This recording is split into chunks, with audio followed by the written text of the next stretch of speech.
Hello friend, good morning. आप सभी का हार्दिक अभिनंदन है यूनिक स्टडी पॉइंट पर। मैं सुरेंद्र कुमार काला और आज हम जो क्लास लेकर आए हैं वो है समबाहु त्रिभुज से संबंधित बहुत ही शॉर्ट क्लास है। और आप देखिए बहुत ही अच्छा आपको यहाँ से प्राप्त होने वाला है कि समबाहु त्रिभुज से हमारी क्या क्या प्रॉपर्टी होती है लंब के अंदर के लिए और अंत के अंदर और प्री के अंदर के लिए। तो एक क्वेश्चन करते हैं हमेशा, देखो, और उस क्वेश्चन को अच्छी तरह समझना। क्वेश्चन है अपना,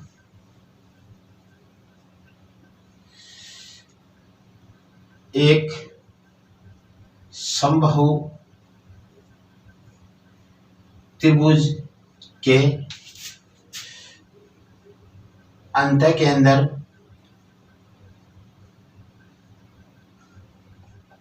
प्री के अंदर तथा लंब के अंदर पर बने कोणों का मान ज्ञात करो।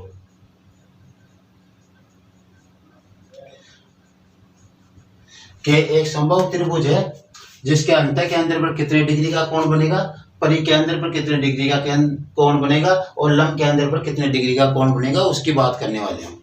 तो सबसे पहली बात हमारी है यहाँ पे कि समबाहु त्रिभुज होता है उसकी सभी भुजाएं समान होती है और सभी कोण भी समान होते हैं। मान लीजिए त्रिभुज है ए बी सी, तो इसके सभी भुजाएं समान, ए बी बराबर बी सी और ए सी, ये सभी समान है। क्या है, ए बी के बराबर बी सी है और बी सी के बराबर ए सी है, सी है, ये सभी समान है। और इसके सभी कोण भी क्या समान होंगे, सभी कोण क्या होंगे, समान होंगे। कोण ए के बराबर कोण बी होगा और कोण बी के बराबर कोण सी होगा। ये सभी बातें हमें पहले से भी दी थी। इसका मतलब समबाहु त्रिभुज के सभी कोण कितने डिग्री के होंगे, ये भी 60 डिग्री का होगा, ये भी 60 डिग्री का होगा और ये भी 60 डिग्री का होगा। इतनी बात हमें मालूम होनी चाहिए। अब पहली बात करेंगे हम अंत के अंदर की। तो देखो बनाते हैं इसके थोड़े बड़े रूप में बनाते हैं इस त्रिभुज को हम, और फिर बाद में अंत के अंदर पर बनने वाले कोण का मान ज्ञात करते हैं। मान लो ये जो समबाहु त्रिभुज आपका ए बी सी है जिसको मैंने इस रूप में यहाँ पे बनाया, ए बी सी। तो ए बी सी में हम मान लो अंत के अंदर की बात कर रहे हैं तो कोणों के समद्विभाजक जहां पे मिलते हैं उसे अंत के अंदर कहते हैं। ये लोग कोणों के समद्विभाजक ए और बी और सी कोण के हमने समद्विभाजक जो मिले हैं जो आई पर मिल रहे हैं, और हमें इस कोण का मान ज्ञात करना है। क्या ज्ञात करना है, इस कोण का मान ज्ञात करना है। हम अंत के अंदर की बात कर रहे हैं, आई क्या है, अंत के अंदर है उस पोजीशन में। तो अंत के अंदर की बात कर रहे हैं तो हमने कहा था कि ये कोण यदि थीटा होगा तो ये कोण क्या होगा, अंत के अंदर के लिए थीटा 90 प्लस थीटा होगा। क्या होगा, 90 प्लस थीटा बाई 2 होगा। ये थीटा है तो ये 90 प्लस थीटा बाई 2 होगा इसका मान। किसका, बी आई सी का अंत के अंदर पर बनने वाले कोण का मान। तो हमें मालूम है थीटा बराबर इसमें कितना है, समबाहु त्रिभुज के सभी कोण कितने होते हैं, 60 डिग्री के होते हैं। तो हम कोण बी आई सी यानी अंत के अंदर पर बनने वाले कोण का मान ज्ञात करेंगे तो ये हो जाएगा 90 प्लस थीटा बाई 2 यानी 60/2 बराबर 90 प्लस 30 बराबर 120 डिग्री। यानी इस कोण का मान क्या होगा, 120 डिग्री हो जाएगा। कैसे, 60 का आधा करो 30, 30 को 90 में जोड़ो 120 डिग्री हो जाएगा। ये अपने क्या है, अंत के अंदर की बात है। अब हम बात करते हैं प्री के अंदर की।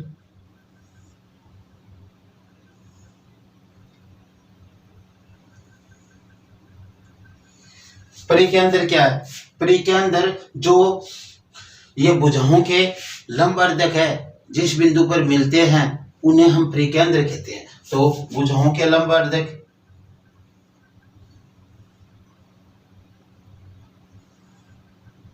ये मिल रहे हैं, इसको हम क्या कहते हैं, त्रिकोण के अंदर कहते हैं। ये एबीसी क्या है, त्रिभुज है, एबीसी त्रिभुज है। यदि हम इसको परिकेंद्र को इसके शीर्षों से मिला दे तो ये क्या होती है, शीर्ष सदैव समान दूरी पर होते हैं। क्या होते हैं, सदैव समान दूरी पर होते हैं इससे परिकेंद्र से। परिकेंद्र को हमने सी मान लिया, मान लो सर्वकम सेंटर के अनुसार हमने इसको क्या मान लिया, सी तो यहाँ पे है, इसको सी नहीं, आप इसको ओ मान लो, ओ मान लिया हमने, ठीक है। तो इस कोण का मान हमें ज्ञात करना है। ये कोण कितना है, 60 डिग्री का है। तो हमारे को दिया गया था कि जब हमारे सर्कम सेंटर होता है उस पोजीशन में हम क्या करते हैं कि जो ये परिकेंद्र होता है इसके ऊपर बनने वाला कोण इसका क्या होता है, 2 गुना होता है इससे। यदि ये थीटा कोण है, इसका मान क्या है, थीटा कोण है, तो ये क्या हो जाएगा, 2 थीटा हो जाएगा। परिकेंद्र पर बनने वाला कोण क्या होगा, 2 गुना होगा, कहां पर, त्रिभुज के शीर्ष पर बनने वाले कोण का।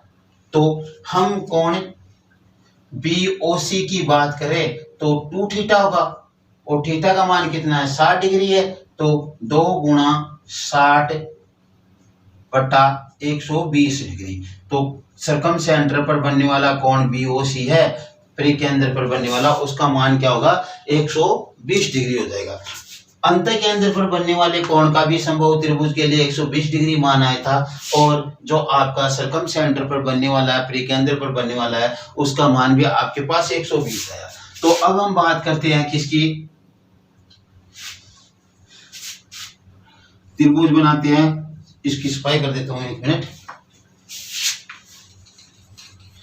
अब बात करेंगे हम लंब केंद्र की। लंब केंद्र किसे कहते हैं, लंब के अंदर त्रिभुज के शीर्षों से डाले जाने वाले, सामने की भुजा पर त्रिभुज के शीर्षों से जो लंब डाले जाते हैं वो जहां पे काटते हैं उन्हें क्या कहते हैं, हम लंब के अंदर कहते हैं। त्रिभुज है समबाहु त्रिभुज, जिसके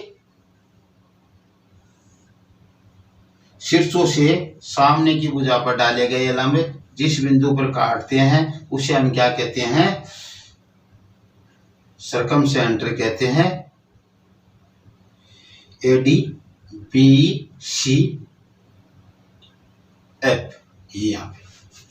तो हमें इस कोण का मान ज्ञात करना है, किसका, इस कोण का मान ज्ञात करना है, हमें इस कोण का मान ज्ञात करना है। तो लंब के अंदर के द्वारा जो लंब के अंदर पर कोण बनता है, यदि ये कोण देखो, ये कोण यदि थीटा होता है तो लंब के अंदर पर बनने वाला कोण क्या होता है, 180 माइनस थीटा होता है। यानी ये दोनों क्या होते हैं, संपूरक कोणों के युग्म होते हैं दोनों। यदि ये थीटा तो ये 180 माइनस थीटा होता है। और हमारे को यहाँ पे इसका मान क्या दिया है, थीटा का मान क्या दिया है, 60 डिग्री दिया है। तो इसका मान कितना हो जाना है, त्रिभुज, इसको भी ओ मान लूं मैं, ऑर्थो सेंटर को। तो कोण BOC बराबर 180 माइनस थीटा लिखा हमने इसको। तो 180 माइनस थीटा का मान कितना है, 60, तो क्या हो गया, 120 डिग्री हो गया। ये कोण BOC लंब के अंदर पर बनने वाला कोण 120 डिग्री है। तो समबाहु त्रिभुज हमारे पास होता है। समबाहु त्रिभुज के कारण अंत के अंदर पर बनने वाला कोण भी 120 डिग्री का होता है। समबाहु त्रिभुज के कारण परिकेंद्र पर बनने वाला कोण भी 120 डिग्री होता है। और समबाहु त्रिभुज के कारण जो आपका किस पे, लंब के अंदर पर बनने वाला कोण भी क्या होता है, 120 डिग्री होता है। इसका अर्थ ये है कि समबाहु त्रिभुज में आपका अंत के अंदर, परिकेंद्र और लंब के अंदर तीनों एक ही बिंदु पर स्थित होते हैं। यदि हम तीनों को एक साथ बनाना चाहिए एक ही त्रिभुज में, ये तो मैंने अलग अलग बना दिया, बाकी एक ही त्रिभुज में बनाना चाहिए, तो ये बिंदु देखो कुछ इस प्रकार से इसका आप चित्र बना सकते हो। किस प्रकार से, इस प्रकार से, जैसे मान लो हमने समबाहु त्रिभुज लिया, यह समबाहु त्रिभुज अपना ABC,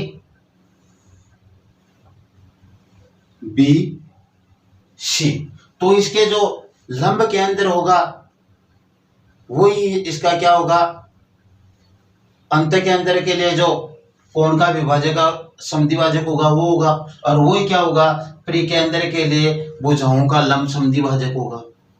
तो इसका कहने का मतलब जैसे मान लो इस कोण से हमने लंब समद्विभाजक बनाया है इस पे, यहाँ पे, तो ये क्या है, लंब समद्विभाजक भी हो गया, और इसको समान दो भुजाओं में बांट रहा है, तो ये क्या हो गया, इस भुजा के समान दो भाग कर रहा है। इसका मतलब ये भुजाओं के द्वारा लंब अर्धक भी है, लंब समद्विभाजक भी है। तो ये सभी सेम हो गया। ऐसे इधर से लेते हैं तो ये भी वही प्रॉपर्टी का हल करेगा और ये भी वही। तो यहाँ पे जो ये हमने लिया, मान लो इसको मैं कुल मिलाकर ओ का नाम दे दूं, तो ये ओ क्या है, ये ओ समबाहु त्रिभुज के लिए अंतः के अंदर है, ये ओ ही समबाहु त्रिभुज के लिए परि के अंदर है, और ये ओ ही समबाहु त्रिभुज के लिए लंबे के अंदर है।